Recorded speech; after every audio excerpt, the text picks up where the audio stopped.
Okay, so first I want your name and your title for the supers. So my name is Matthew Tukaki. I'm a member of the World Class Network for New Zealand, run by Kia. I'm also the founder of EntreHub.org. Kia ora, my name is Marlene Samuels and I've come from Matakana Island where Matt was born and bred, and we've come to support Matt in this kaupapa as we call it. So what are we doing in this event tonight and why is it important? So the primary focus of the event is to raise money for the Koha Shed. The Koha Shed is an amazing charity that helps New Zealanders in distress here in Australia. And a lot of people don't understand this, but with the law changes after 2001, a lot of Kiwis have been left destitute and on the streets. And so the work that Mike Aiata and his team do is quite incredible in terms of lifting people not only from poverty, but providing them with the support that they otherwise won't have access to because of that law change in 2001. In New Zealand we have a Koha Shed too, same principles, but here in Australia, just hearing the group tonight and sharing of what they do, I think it's amazing, and I know it's a great need within in Australia. We just met a young man today who spoke to us that works in Sydney in this area, and many of our people are on the streets, he's telling us, like our own Maori people that have come over to Australia and haven't found it was all they thought it might be. But they're helping them. So we were able to head them in a direction to perhaps that we could help from home with our own people. Why is it important that Kiwi and Australian businesses work together?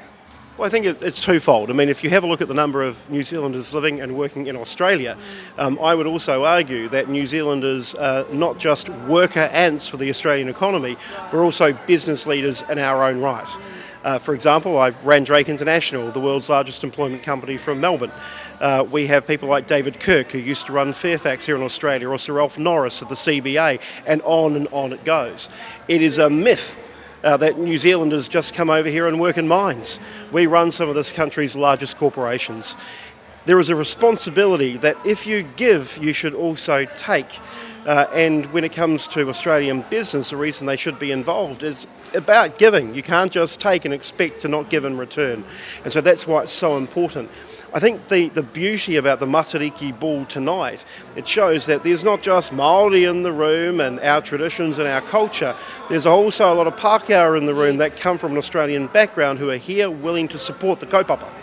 The kaupapa being, how can we change the lives of not only New Zealanders, you heard Mike in the room, not only New Zealanders, but also Australians who might be living in poverty as well.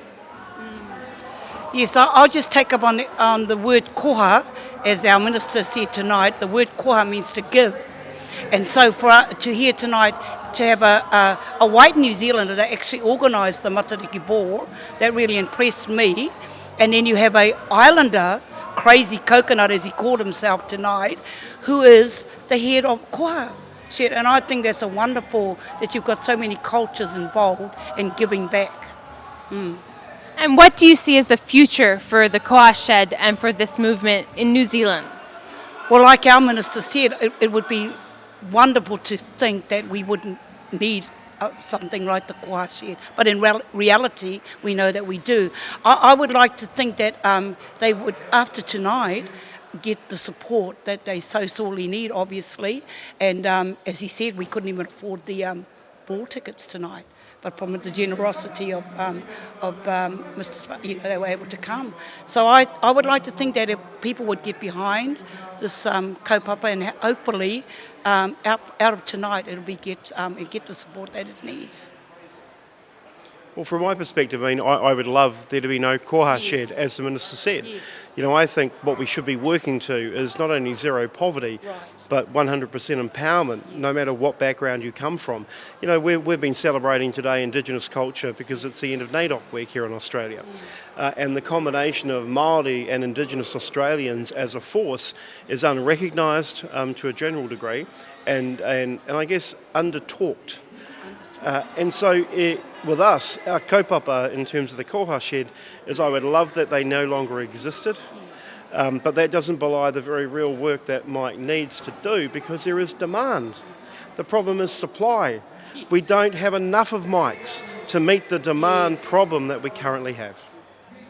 And what's your message to the supporters of this Matariki Ball 2016 next year? Well, my message is pretty clear. Come back next year and buy more tables and buy hopefully more of the sports memorabilia that I provided for auction.